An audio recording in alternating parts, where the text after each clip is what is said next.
Oi, gente, tudo bem? Professora Daniela Costa, da disciplina de produção de material didático para a educação básica.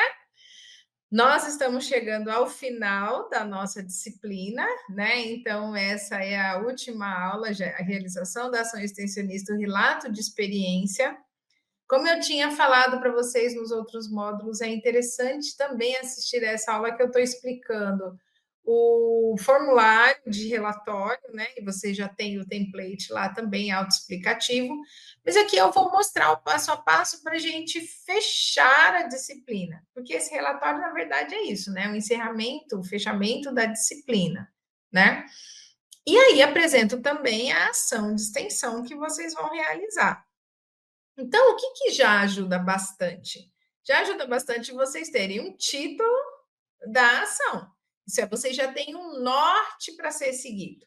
O título da ação, né, é a interdisciplinaridade como ponto de partida para o ensino plural, integrado e formador de cidadãos críticos e reflexivos.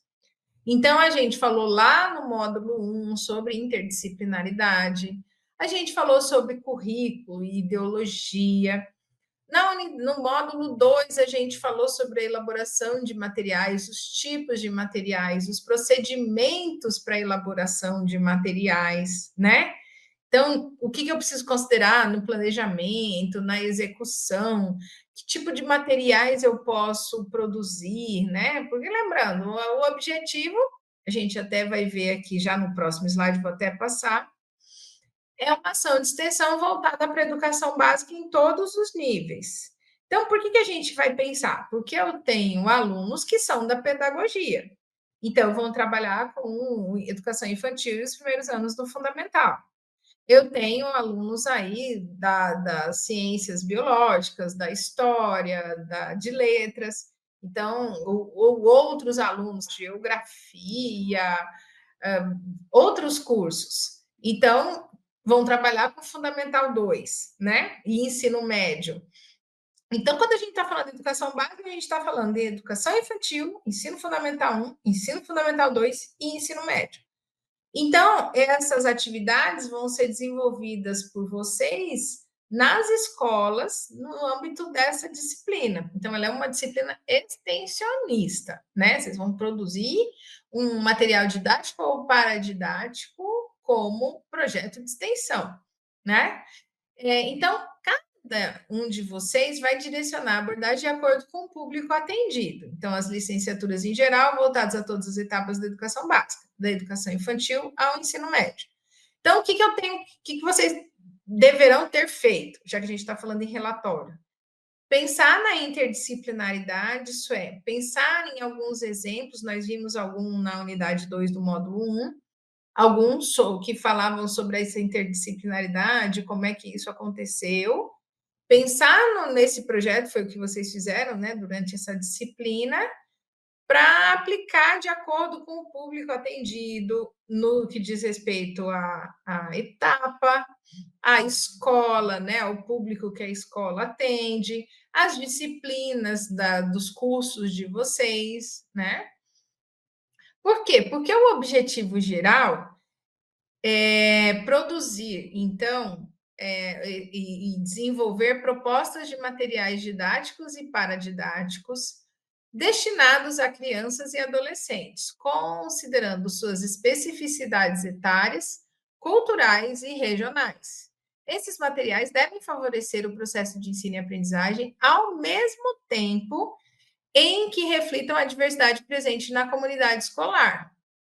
Então, o que a gente precisa pensar? Toda vez que a gente elabora um material, para que série eu estou escolhendo esse material? Porque a escolha de textos vai ter que respeitar essa série, a escolha das estratégias vai ter que respeitar, a escolha dos recursos utilizados vai ter que respeitar essas faixas etárias, mas também a cultura linguística, identitária, econômica, todas essas questões que são regionais. Então, às vezes, o que funciona para eu trabalhar numa comunidade na região sul, não funcione para eu trabalhar no centro-oeste, no sudeste. Então, essas questões também precisam ser consideradas, pensando sempre nessa diversidade presente na comunidade escolar. Eu tenho alunos diversos. Inclusive, se vocês perceberem, por exemplo, vocês estão num grupo de amigos, né, da graduação. Aí alguém, sei lá, vai desenvolver esse projeto com os alunos do sétimo A e alguns vão desenvolver uma atividade semelhante com o sétimo C. Vocês vão ver que, às vezes, as estratégias, os recursos vão ter que ser outros a partir, além das questões de faixa etária, cultura e região, também das características dessa comunidade envolvida, dessa sala de aula, né? No que vocês têm que pensar? Qual que é o norte dessa disciplina, dessa ação de extensão? Pensar que a escola é um espaço privilegiado para reflexão sobre a diversidade populacional, pois nela se encontram diferentes origens, modos de falar e referências culturais. Então, uma escola tem tudo isso, a gente não pode fechar os olhos para essa situação. Além de considerar as afirmações de Freire, Paulo Freire, para quem a educação libertadora, o Freire sempre defendeu isso, né? A educação libertadora requer o reconhecimento da identidade cultural dos educandos como ponto de partida para a construção do conhecimento.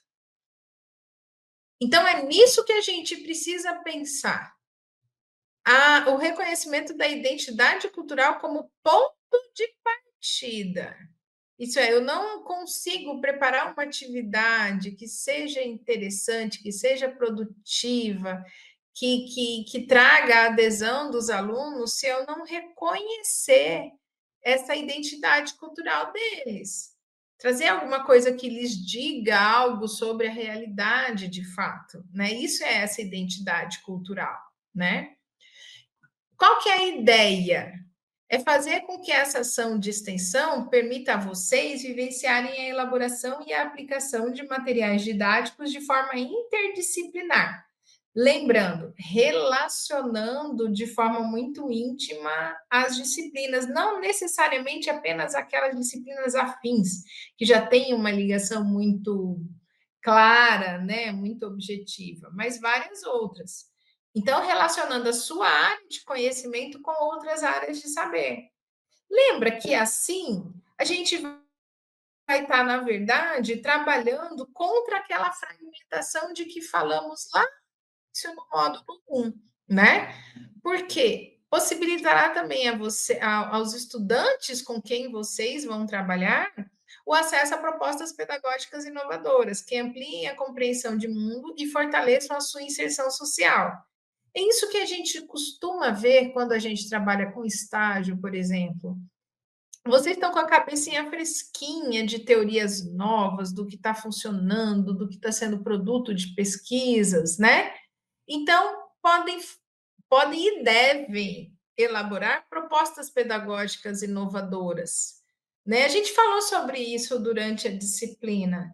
Parar de passar o que é isso, para que serve, questionário lá com 10 perguntinhas e achar que isso é ensinar, e achar que isso é trazer adesão, a compreensão, é conseguir de fato gerar o conhecimento, né?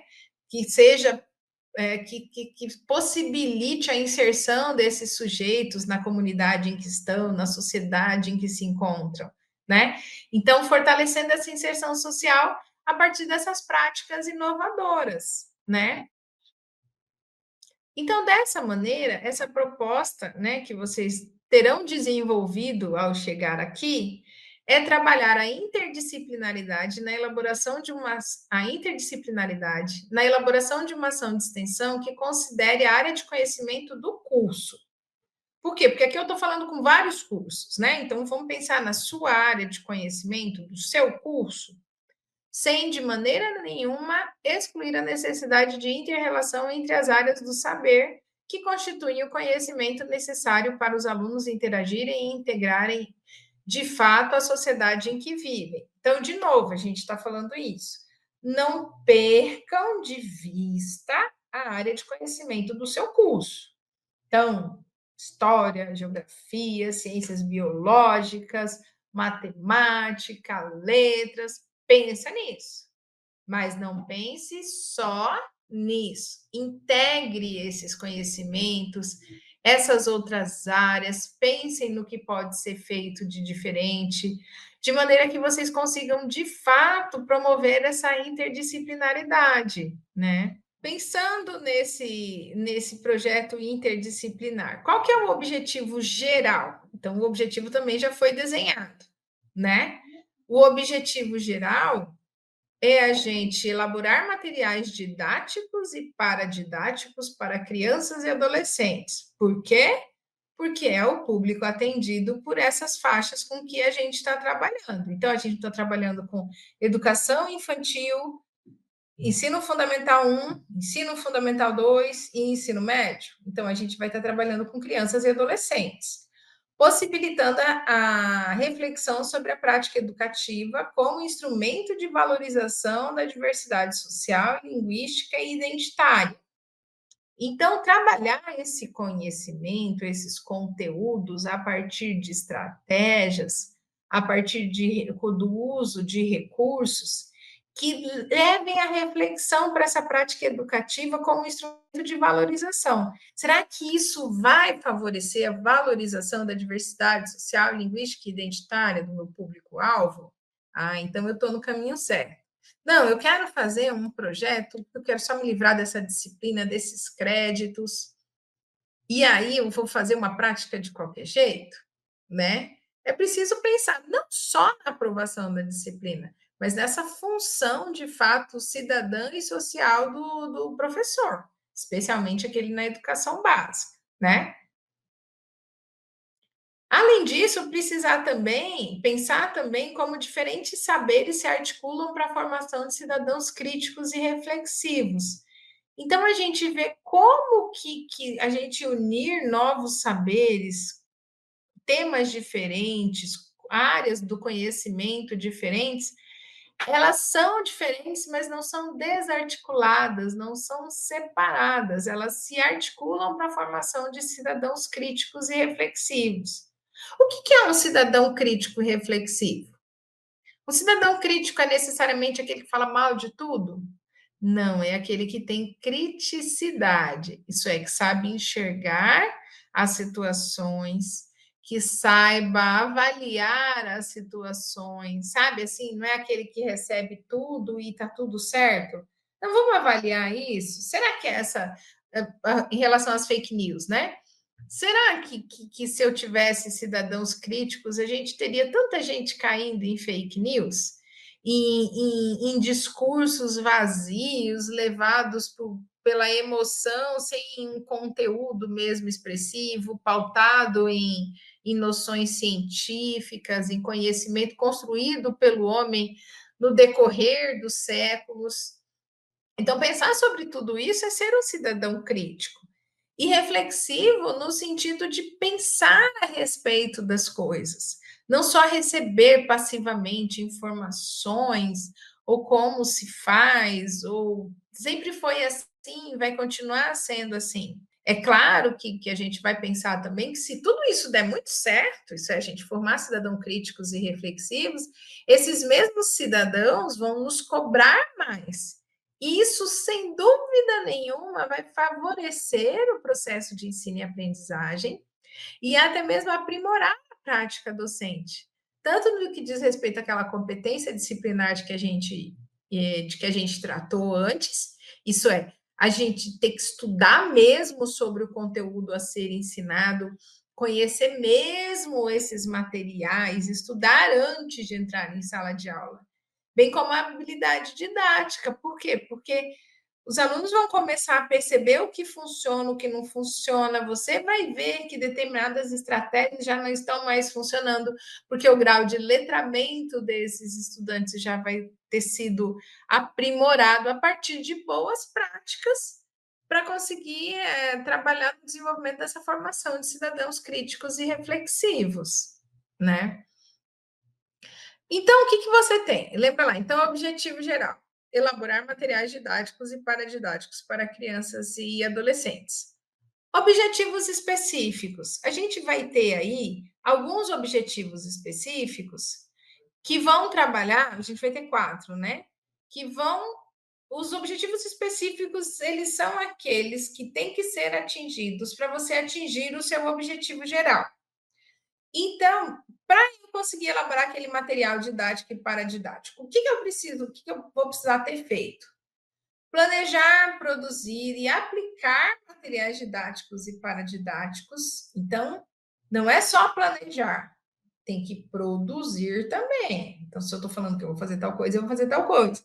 E aplicar isso, fazer funcionar esse material, voltado para diferentes etapas da educação básica, a gente falou, em consonância com as necessidades do público-alvo.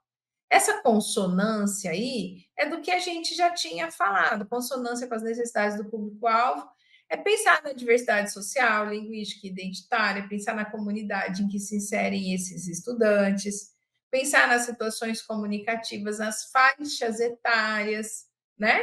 Então, aí você vai pensar na produção desse material em consonância com essas necessidades do público-alvo. Disso, a gente precisa também estimular a competência comunicativa e crítica dos estudantes da escola, por meio de propostas pedagógicas inovadoras e contextualizadas.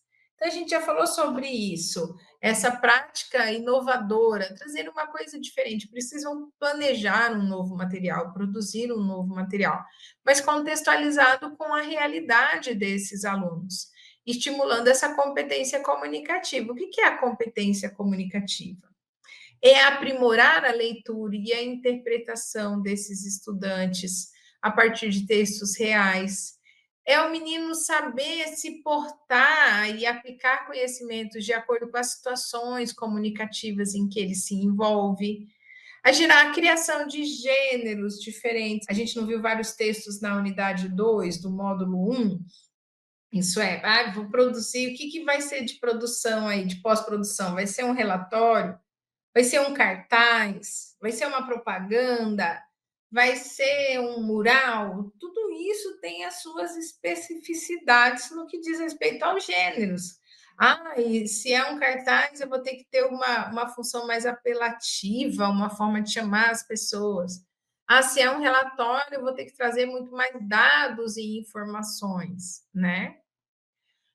Além desses dois, temos outros objetivos também, que no caso, compreender e vivenciar o ensino como prática social transformadora, capaz de contribuir para a formação de cidadãos mais críticos, participativos e conscientes da sua realidade. Então, disso a gente já tem falado, né? Uma prática social transformadora que a gente consiga mesmo mexer no ambiente onde a gente está, né? E o último é favorecer a integração interdisciplinar entre as áreas de conhecimento das licenciaturas, relacionando teoria e prática na elaboração das propostas. Então, pensando nessa interdisciplinaridade, pensando nessa relação entre teoria e prática, a gente vai precisar estudar, vai precisar organizar esses materiais e elaborar e produzir e aplicar esse conteúdo. Olha a prática funcionando orientada pela teoria, né?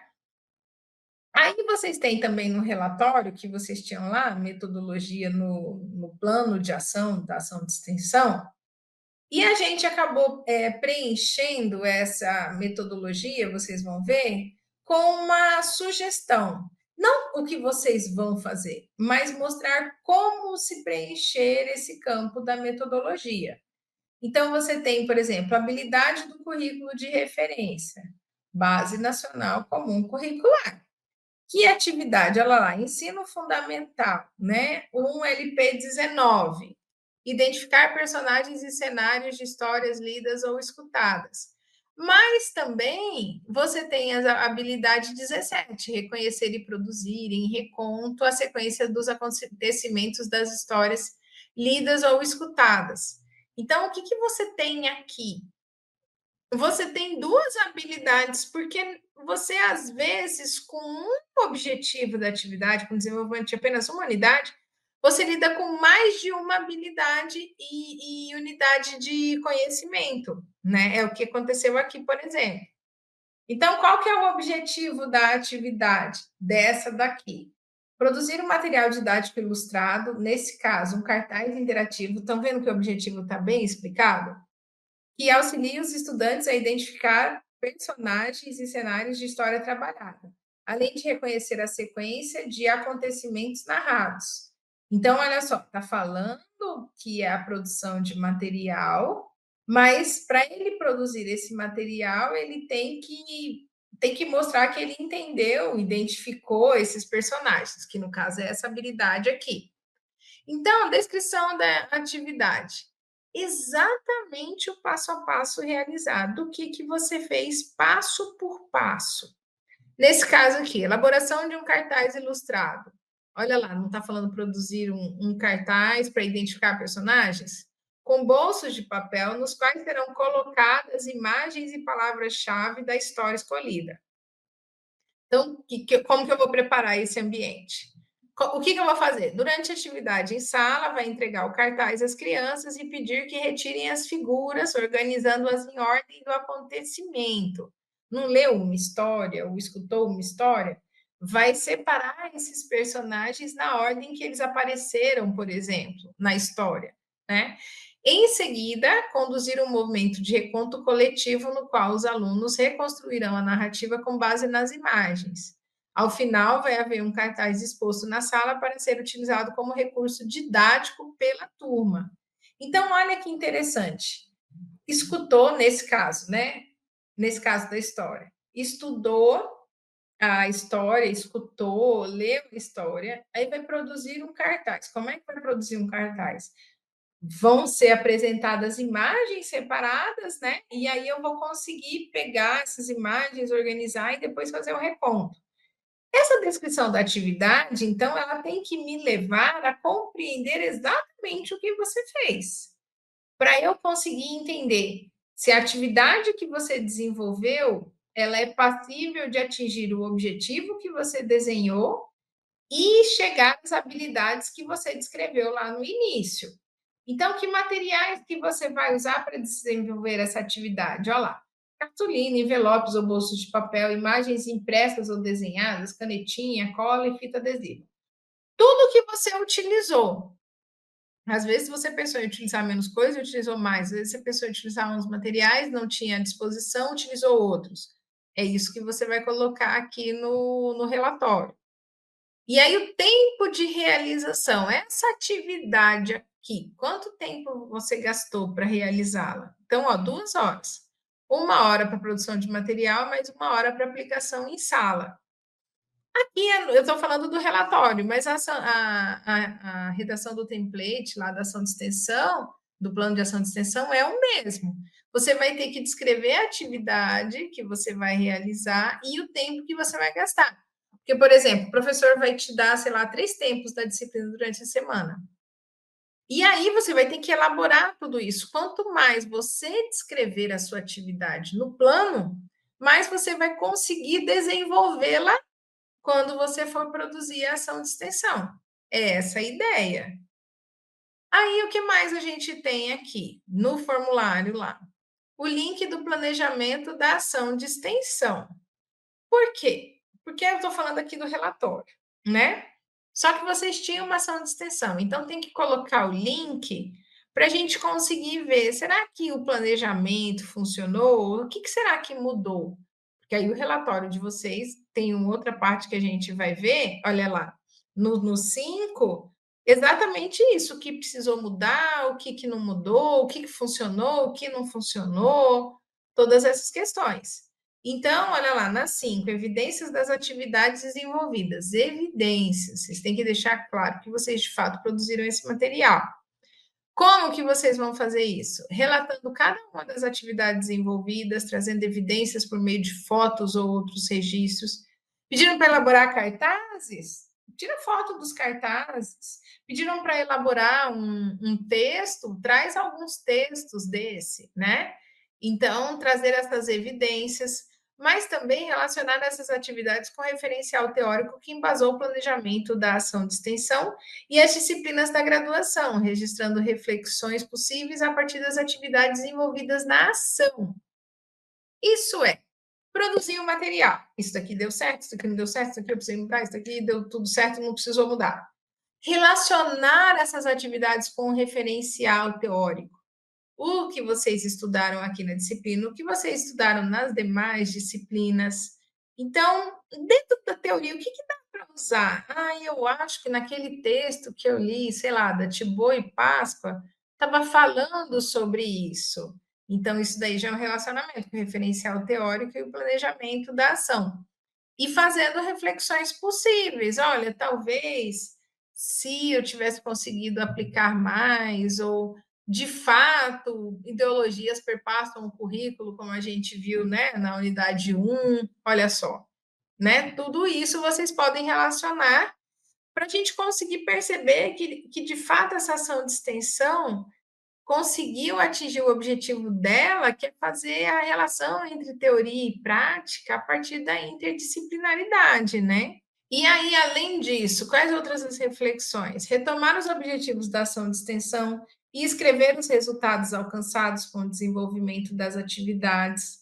O que normalmente eu indico quando eu estou orientando iniciação científica ou mesmo estágio, é assim, retoma os objetivos da ação de extensão, vai lá, copia o objetivo, cola aqui, para quê? Porque você não tem que escrever os resultados alcançados com o desenvolvimento das atividades?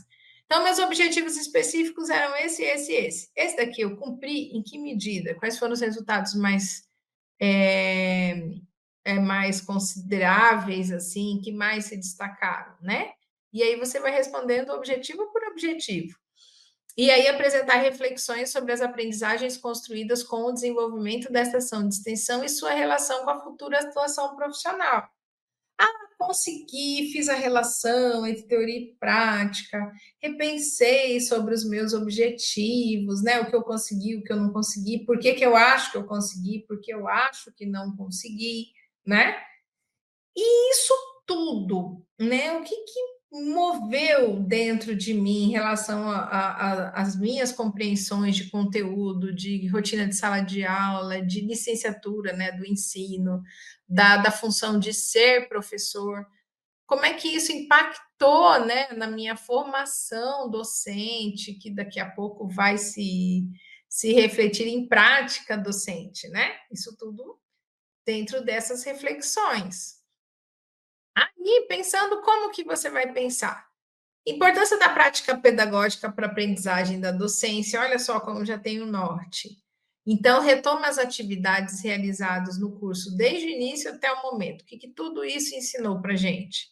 O que te marcou na realização dessa extensão? O que foi mais marcante? Porque às vezes foi uma prática muito exitosa, às vezes foi uma dificuldade enorme que você teve que não foi prevista, mas que você conseguiu superar ou não, e aqui você deve isso, né? Que impacto teve essa experiência em todo esse processo, né? Qual a sua principal dificuldade na realização dessa ação? Você pode ter sentido dificuldade em relação à competência disciplinar, habilidade pedagógica e a várias outras coisas.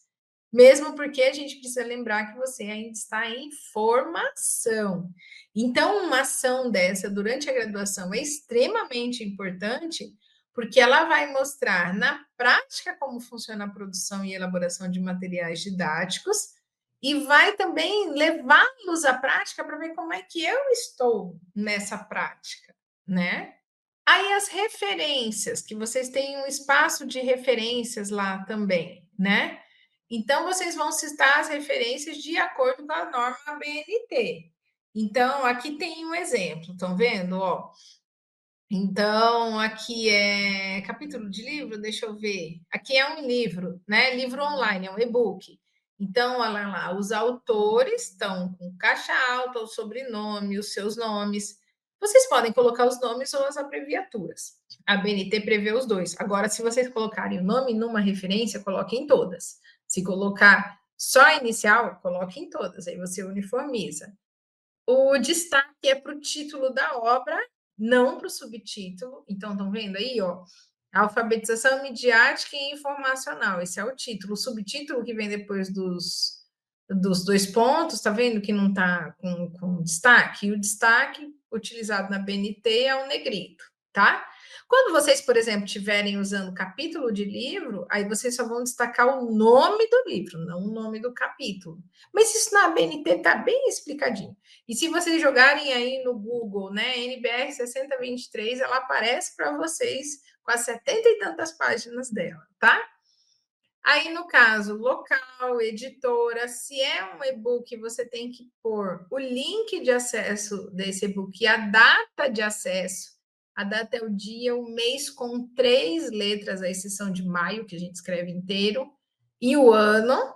E esse link tem que levar direto o seu leitor à página consultada. Não pode ser, por exemplo, você consultou um artigo e o link levar à revista. Não, o link tem que levar ao artigo consultado, tá? Mas essas informações também vocês têm, essa é mais uma ilustração. E aí a referência desse nosso encontro, né? Avaliação do módulo 3, o relatório de extensão está disponível para vocês também nesse link, né? Que foi acessado nessa data, então ele está organizado, já está com esse preenchimento inicial por parte desta professora. E aí vocês vão ter que preencher os outros espaços, né? Os outros campos que ficam a depender da produção, do planejamento e da aplicação dessa atividade de vocês, tá? Então, acessem os materiais. Eu sugiro que vocês assistam a todas as videoaulas, mais de uma vez, se for o caso, que cada uma tenha a sua importância para esse planejamento, produção e aplicação desse material, tanto no que diz respeito ao que orienta o currículo que a gente tem no módulo 1, como o que se pode fazer no módulo 2 e como se faz agora no módulo 3, tá bom? Então, estudem os materiais, se preparem, assistam às videoaulas, realizem as atividades de acordo com o cronograma. Bons estudos e a gente se vê numa próxima oportunidade. Tchau, tchau.